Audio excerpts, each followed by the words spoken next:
Hello everyone, welcome to Vedshree tech classes. आप में से बहुत सारे लोग टीचिंग एग्जाम्स के लिए प्रिपेयर कर रहे होंगे। आप अगर अपकमिंग सीटेट एग्जाम के लिए प्रिपेयर कर रहे हैं तो मैं आपको बताना चाहूँगी कि हमारी विदाशी लर्निंग ऐप है जिस पर हमने सीटेट की प्रिपरेशन से रिलेटेड एक कोर्स चला रखा है। तो अगर आप इस कोर्स की डिटेल्स जानना चाहते हैं तो आपको क्या करना है, आपको गूगल प्ले स्टोर पर जाना है, वहाँ से विदाशी लर्निंग ऐप को डाउनलोड करना है और वहाँ जाकर आप इस कोर्स की डिटेल्स को चेक कर सकते हैं।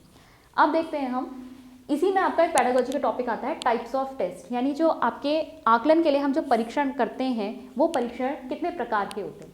तो देखिए, पहला है आपका अचीवमेंट टेस्ट। तो अचीवमेंट टेस्ट यानी उपलब्धि परीक्षण में हम क्या देखते हैं कि बच्चों का जो अधिगम है वो कितना हुआ है। आपने टीचिंग लर्निंग करी है, ठीक है, टीचिंग लर्निंग प्रोसेस पूरा हुआ है, उसके बाद आप ये चेक करने की कोशिश कर रहे हैं कि बच्चों की लर्निंग कितनी हुई है, उनकी कैपेसिटी, उनकी कैपेबिलिटी को अब आप चेक कर रहे हैं, ठीक है, कि वो लर्निंग हुई है ठीक से या नहीं। तो वहाँ पर आपका जो टेस्ट आएगा वो है आपका अचीवमेंट टेस्ट या उपलब्धि परीक्षण। दूसरा होता है आपका डायग्नोस्टिक टेस्ट, जिसे आप क्या कहते हैं, निदानात्मक परीक्षण। तो ये आपका डायग्नोस्टिक टेस्ट बेसिकली टीचर के लिए ये आइडेंटिफाई करने के लिए होता है कि बच्चों के अगर लर्निंग में कहीं पे कोई गैप है या कहीं कोई मिसकंसेप्शन है तो वो टीचर चेक कर ले, ठीक है। तो बेसिकली आपने टीचिंग लर्निंग करी, प्रोसेस जो है वो चला, आपने क्या कहते हैं, बच्चे को कोई आपने चैप्टर पढ़ाया, 2-3 चैप्टर्स मान लीजिए पढ़ा लिया आपने, उसके बाद बच्चों को टेस्ट दिया जहाँ पर आप ये चेक करने की कोशिश कर रहे हैं कि बच्चों को ये सब्जेक्ट क्लियर हुआ या नहीं, ठीक है, ये पूरे टॉपिक्स बच्चों को जो आपने पढ़ाए हैं थोड़े दिनों तक ये क्लियर हुए हैं या कहाँ पे बच्चों को थोड़ा कॉन्सेप्ट में मिस्टेक आ रही है या कुछ मिसकंसेप्शन है या कुछ बच्चे जो है ठीक से नहीं समझ पाए, तो वो डायग्नोस करने के लिए आप डायग्नोस्टिक टेस्टिंग करते हैं। डायग्नोस्टिक टेस्टिंग के बाद हमेशा आपका क्या आता है, रेमेडियल टीचिंग, ठीक है।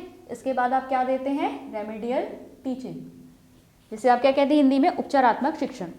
रेमेडियल टीचिंग बेसिकली आपकी होती है, डायग्नोस्टिक टेस्ट में आपने जो पता लगाया था कि कहाँ पे बच्चों के सीखने में कमी आ रही है, कहाँ पे बच्चों को कॉन्सेप्ट क्लियर नहीं हुआ है या कोई गैप रह गया है, कोई कन्फ्यूजन आ गई है, तो उसको आप कहाँ ठीक करेंगे, रेमेडियल टीचिंग में। रेमेडियल टीचिंग में आप अपनी टीचिंग को कुछ ना कुछ मॉडिफाई करेंगे, ठीक है। जैसे आपने बच्चों को पहले सिखाया उससे तो बच्चे का कुछ कन्फ्यूजन हो गई, उसे कुछ समझ में नहीं आई है वो चीज़ें, कुछ गैप रह गया, तो अब आप यहाँ पर थोड़ा मॉडिफिकेशन करके उस चीज़ को दूसरे तरीके से समझाएंगे, ठीक है। इसमें कभी कभी एबिलिटी ग्रुपिंग भी हम कर लेते हैं कि जैसे हमें पता चल जाता है कि कौन से स्टूडेंट्स हैं जिनको किसी एक पर्टिकुलर कॉन्सेप्ट में जो है दिक्कत हो रही है, तो आप स्पेसिफिकली उन्हीं के लिए वो रेमेडियल टीचिंग रख सकते हैं, ठीक है।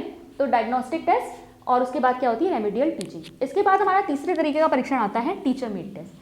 टीचर मेड टेस्ट आपका सिंपल वही जो टीचर क्लास में बनाती है, ठीक है, वो आपके टीचर मेड टेस्ट होते हैं, शिक्षक निर्मित परीक्षण, ठीक है। ये टीचर के द्वारा बनाए गए हैं, ऐसा कोई स्टैंडर्ड प्रोसीजर यहाँ पे फॉलो नहीं किया जाता, जैसा टीचर टेस्ट को बनाना चाहती है वैसे बनाती है, मार्किंग स्कीम वगैरह सब कुछ वही डिसाइड करती है।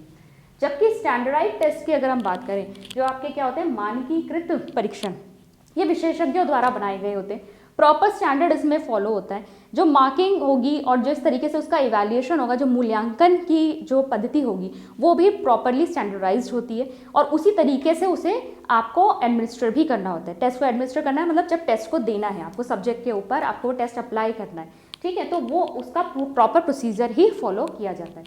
टीचर मेड टेस्ट में ऐसा कोई ये नहीं, टीचर कोई भी हो सकते हैं, ठीक है, वो कोई ऐसे विशेषज्ञ नहीं है कि जिसको टेस्ट बनाने के लिए कोई स्पेसिफिक विशेषज्ञ नहीं है, टीचर अपने अकॉर्डिंग वो टेस्ट बना सकती है, क्योंकि यहाँ पर एक विशेषज्ञ द्वारा ही ये टेस्ट बनाया जाता है, ठीक है। अब अगर हम बात करें कि अच्छे परीक्षण के लक्षण क्या हो सकते हैं, यानी एक कैरेक्टरिस्टिक्स ऑफ गुड टेस्ट क्या है, एक अच्छा परीक्षण कैसा होना चाहिए, तो सबसे पहला है विश्वसनीयता होनी चाहिए, उस टेस्ट में रिलायबिलिटी होनी चाहिए। रिलायबिलिटी का मतलब क्या है, रिलायबिलिटी का मतलब है रिपीटेबिलिटी, ठीक है, रिपीटेबिलिटी यानी कि आप कह सकते हैं पुनरावृत्ति। अगर हम इस टेस्ट को दोहराएं तो हमें वही रिजल्ट्स मिलने चाहिए जो इससे पहले वाले बार बच्चों के आए थे, ठीक है, यानी कि वो टेस्ट जो है सेम रिजल्ट्स दे जितनी बार भी हम उस टेस्ट को रिपीट करें, ये होती है किसी भी टेस्ट की रिलायबिलिटी। फिर सेकेंड है आपका वैलिडिटी, यानी कि वैधता। वैलिडिटी का मतलब क्या होता है कि जो टेस्ट आपने जिस चीज़ को मेजर करने के लिए बनाया है वही चीज़ मेजर करे और कुछ नहीं, यानी उस टेस्ट की एक्यूरेसी कितनी है, ठीक है, कितना सटीक है वो। अगर आप किसी एक तरह के लर्निंग मटेरियल को टेस्ट करने के लिए वो आप कोई परीक्षण करा रहे हैं तो वो उसी लर्निंग मटेरियल को टेस्ट करना चाहिए, कुछ और नहीं, उसके अलावा कुछ और नहीं। एक्यूरेसी बहुत ज़्यादा ज़रूरी होती है किसी भी टेस्ट में, तो वैधता यानी कि वैलिडिटी। तीसरी होती है वस्तुनिष्ठता यानी ऑब्जेक्टिविटी, यानी बायसनेस नहीं आनी चाहिए, ठीक है। अगर आपने कोई टेस्ट बनाया है तो वो सब बच्चों के लिए इक्वल होना चाहिए। ऐसा नहीं है कि आपने इतना हार्ड टेस्ट रख दिया है कि उसको सिर्फ अच्छे ही बच्चे कर पाएंगे, ठीक है, या आपने बहुत ही सिंपल टेस्ट रख दिया है कि कोई भी उसे आराम से कर सकता है, ठीक है। तो वहाँ पर भी आपको इस तरीके का वस्तुनिष्ठ यानी ऑब्जेक्टिविटी आनी चाहिए। और टेस्ट में भी ये नहीं है कि मार्क्स जो है आपके मन के आ रहे हैं, ठीक है, आप अपने मन से नहीं दे सकते, जहाँ जितना बच्चे ने लिखा है उसके अकॉर्डिंग आपको उसे मार्क्स देने हैं। तो बेसिकली आपकी ऑब्जेक्टिविटी टेस्ट में होनी चाहिए, ठीक है, आप अपने मन के हिसाब से मार्क्स नहीं देंगे, बायसनेस नहीं होगी। और दूसरा है आसान अंकन यानी इजी मार्किंग। टेस्ट की जो मार्किंग स्कीम है वो इतनी कॉम्प्लेक्स नहीं होनी चाहिए कि समझ ही नहीं आए चेक करने वालों को मार्क्स देने कैसे, ठीक है। तो इजी आपकी मार्किंग होनी चाहिए, कहाँ पे कितने मार्क्स देने हैं वो पूरा प्रॉपर डिस्ट्रीब्यूशन होना चाहिए। तो ये होती है कुछ अच्छे टेस्ट की कैरेक्टरिस्टिक्स, और भी हो सकती हैं लेकिन बेसिकली ये कुछ ऐसी कैरेक्टरिस्टिक्स हैं जो आपके टेस्ट में होनी ही चाहिए। तो आई होप आज का टॉपिक आपको क्लियर हुआ होगा। मैं मिलती हूँ आपसे नेक्स्ट वीडियो में। Thank you.